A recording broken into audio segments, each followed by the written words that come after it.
lagi dengan saya Saskia dan atau bicara tentang dapat bisa dan episode orang yang mulai dari rumah.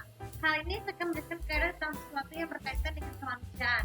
Topik kali ini adalah tentang membangun sekolah kecil. Apa itu sekolah kecil?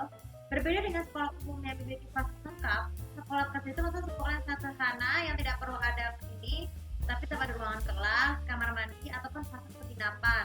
Biasanya itu dapat untuk menolong orang-orang yang terutama anak-anak yang mengalami masalah kebutuhan, misalnya seperti tunawisma, pengemis, yatim piatu, terus juga korban pendapatan anak juga sebagai budak yang tidak benar. Jadi kita menjelaskan kriteria terlebih dahulu ya. Bagi pengemis, anak-anak yang masuk pengemis itu biasanya tuh menggunakan untuk kebutuhan. Pengemis itu berasal dari kalangan orang anak atau orang tua yang sudah meninggal atau yang masih hidup tuh dengan kriteria tidak mampu. Jadi pengemis jalan itu tuh juga merupakan hal yang tidak wajar bagi anak-anak karena dianggap mempunyai masa depan. Namun ada yang mengatakan memberikan sekolah kecil gratis ya, anak-anak tuh bisa banyak belajar ya. Jadi tidak perlu harus mencari uang, tapi bisa tidak perlu gratis terlebih dahulu untuk mereka mencari uang mendapatkan sekolah yang bermanfaat terus juga mendapatkan hadiah. Lalu kemudian untuk tunawisma, anak-anak berbayar tunawisma itu pastinya tidak memiliki orang anak yang tidak memiliki tempat tinggal ataupun tidak pantas. Biasanya tuh tidur di jalanan, terus juga tidur di gang. Banyak anak-anak yang mengenal sekolah seperti itu karena langsung punya uang. Tapi dengan adanya sekolah kecil itu, anak-anak tuh bisa mampu mencari tempat bagi menjadikan sekolah itu sebagai tempat tinggal supaya mereka tuh bisa lebih ilmu. Apalagi sekolah kecil fasilitas itu bisa sederhana, bisa ada tenda untuk mereka bertidur supaya mereka bisa bercita-cita. Kemudian untuk yang berpengen yatim piatu, anak-anak yatim piatu itu biasanya tuh terlahir dari orang tua yang sudah meninggal ya. Tapi biasa juga ada dua jenis, ada yang tidak membutuhkan seluruh anggota keluarga ataupun dari jauh ataupun yang diasuh oleh walinya. Wali yang tidak sanggup bekerja untuk mencari nafkah. Maka dari itu dengan adanya sekolah tersebut kan wali itu bisa bekerja. Anak-anak yang bersekolah itu bersekolah itu bisa membantu kita tidak perlu tempat asuhan karena biasa seperti asuhan itu karena di istilah status itu dikatakan menyusahkan orang. Tapi dengan adanya sekolah kecil itu anak-anak bisa bicara tersebut dengan cara yang sederhana.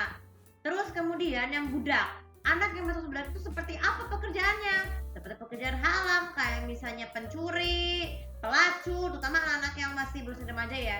Dengan adanya sekolah kecil itu mereka tuh tidak mampu untuk mengubah nasib mereka dengan yang tadinya menjadi guru menjadi lebih baik ya.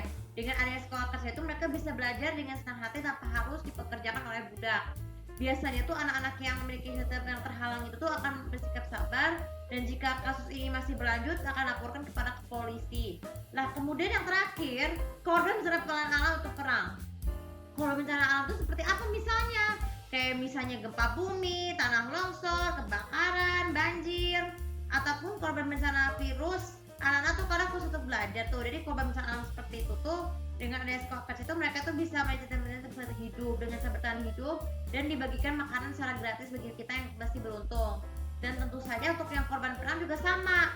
Korban perang itu tuh biasanya anak-anak akan semakin menderita dengan adanya tidak bisa melanjutkan pelajaran karena ajaran tahun sudah berakhir. Tapi dengan adanya sekolah itu mereka tetap bisa mau mencerita ya. Sebenarnya apa sih kesimpulan mendirikan usaha sekolah kecil bagi kita yang beruntung? Itu sama halnya dengan kita menyayangi orang-orang seperti perjuangan besar. Jadi kita berjuang besar untuk mengatasi pemerintah dan ketidakadilan.